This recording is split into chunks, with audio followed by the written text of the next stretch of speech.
মাত্র 2 ঘন্টা হাতে পেয়েছিলাম কেকটা রেডি করার জন্য। নমস্কার, আমি ভামিনী। স্ক্রিনে দেওয়া নাম্বারে যে কোনো অর্ডার পারপাসে তোমরা আমার সাথে কন্ট্যাক্ট করতে পারো।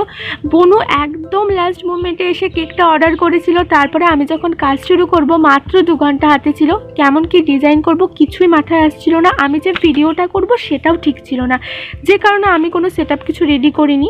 তারপরে ভাবলাম যে ঠিক আছে করি। আর যখন আমি ডিজাইনিংগুলো করছিলাম তখন প্রায় 3:45 বাজে, আর 4টা নাগাদ বনু কেকটা নিতে আসবে। জাস্ট ঝড়ের গতিতে কাজটা করেছি।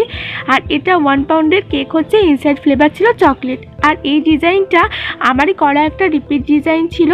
সিম্পলের মধ্যে ডিজাইনটা বেশ ভালো লাগে। বনু তার বেস্ট ফ্রেন্ডের জন্মদিন উপলক্ষে কেকটা নিয়েছে, আর সে নাকি একজন চকলেট প্রেমিক। তোমরা কে কে চকলেট প্রেমী আছো আমাকে কমেন্টে অবশ্যই বলো। তোমাদের কাছে ভিডিওটি কেমন লাগলো জানিও। ভালো লাগলে একটা লাইক করে দিও। আজকের মতো টাটা।